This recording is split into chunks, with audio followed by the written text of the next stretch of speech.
As a composer, it's a lot of isolation, a lot of being solitary.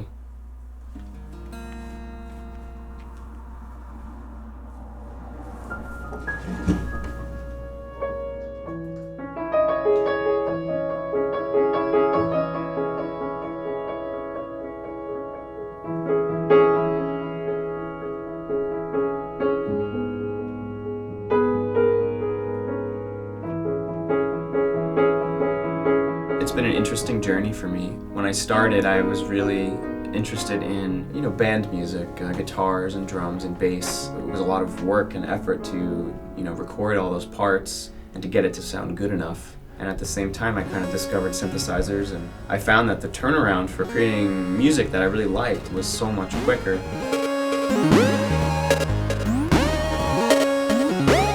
I don't really think about, hey, I'm going to make chiptunes or whatever. The most important thing is that the place that it comes from is genuine, and that there's thoughtfulness about why someone is using that aesthetic.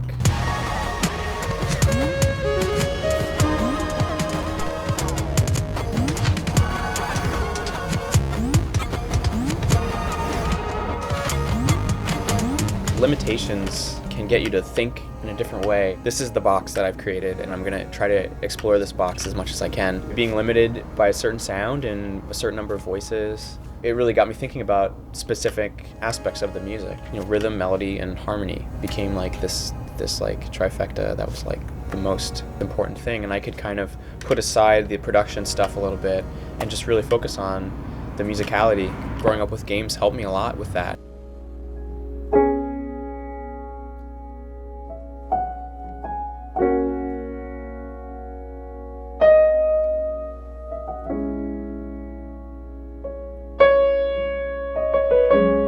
Just the idea that you can have a piece of music that instead of saying, okay, this is a snapshot of a particular time in your life, and this recording is pretty much the song, that's what the song is about.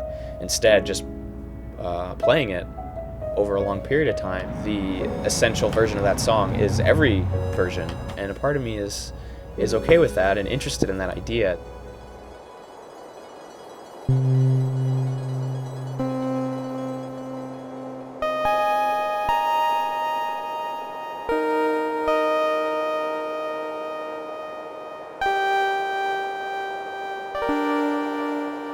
The January project was kind of trying to walk this tightrope between, like a curated experience that I'm creating for a player, but also giving the player a lot of freedom to be creative. The music only moves forward when the player decides that they want it to move forward. The rhythm or, the timing of the notes is totally up to the player.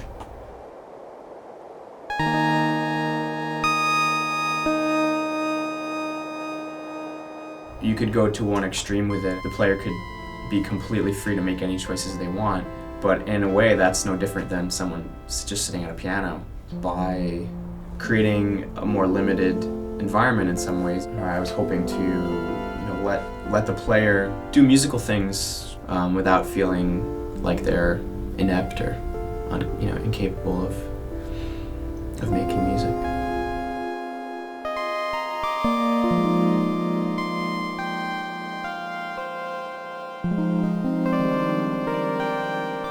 There's so much potential to do so many interesting and unusual things with dynamic music. It's a major rabbit hole. I could just fall into that. All these parameters that you can think about, things that are happening in the game and how you can extrapolate that data into something musical. I've spent months prototyping systems and ideas with developers, and they turned out to not work, either because musically they weren't making enough of a difference or they were too resource intensive.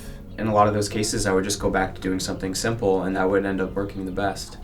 Just in general, as a life goal for me lately has been to come up with as many excuses as I can to get away from the computer.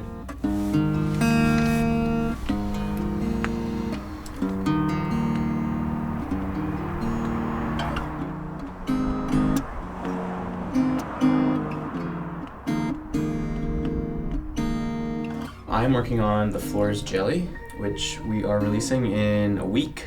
So we're crunching a little bit. I spent the last week doing this really complex 12-minute piece of music, and we put it in the game, and it turned out that it was totally wrong. So now I'm going back to the drawing board and doing something simpler.